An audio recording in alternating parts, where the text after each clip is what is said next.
I'm Jean, I'm a veterinary nurse for Asda Pet Insurance Vet Helpline. I've been a veterinary nurse for 15 years and I'm here to help you care for your pet. Most dogs will suffer minor wounds from time to time. A lot of the time we can manage these at home. The first thing we need to do is stop bleeding, remembering that a small amount of blood will go a long way. The first thing to do is to apply a dry towel. A tea towel usually works best. Cover the wound and apply direct pressure. The majority of bleeding should stop within 10 to 15 minutes. If it doesn't stop, the dog will need to be taken to the vet. What we must remember is that dogs are going to be frightened, they may well be in pain. This means that they can often react out of character. That could be snarling or trying to bite. So to deal with any wound, we need two people, one to gently restrain the dog and reassure, while the other person carries out the first aid. Any wound that doesn't stop bleeding within 10 to 15 minutes will need to be seen by the vet. Continue to apply pressure while taking the animal to the surgery. Obviously, two people will be needed for this. Should the bleeding come through the original dressing, do not remove. Apply another dressing to the top and continue to apply pressure. If the bleeding has stopped, before we apply a dressing, we need to ask ourselves a few questions.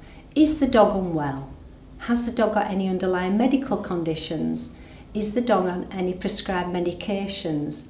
How did the wound occur? Was this because the dog's been hit by a car?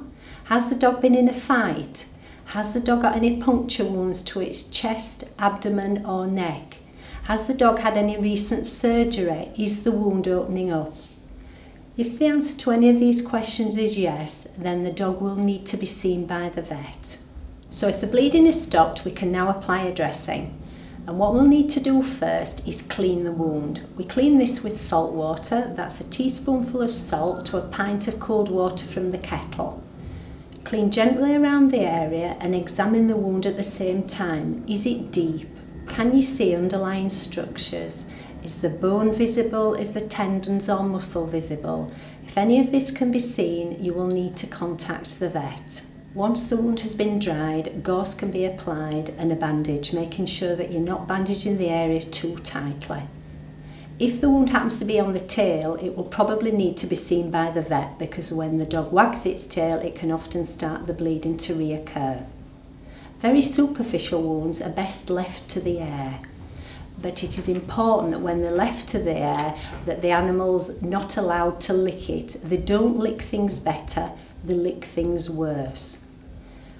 Any wound that's been bandaged, you will need to undo the dressing once a day and check the area, and what we're checking for is signs of infection. This would be that the area looks red, it looks inflamed, there's any swelling there or there's any discharge. If you see any of this, your animal will need to be seen by the vet. If the dog has a cut pad, it is important that it isn't taken on any walks, as walks will delay healing.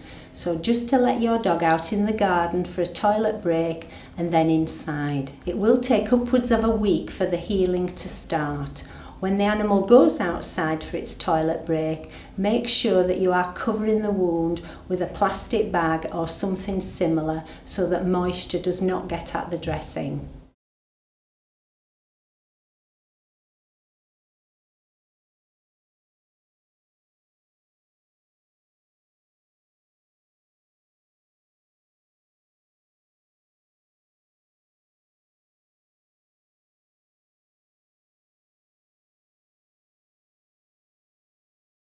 For more information on Asda Pet Insurance, please go to asda.com/money.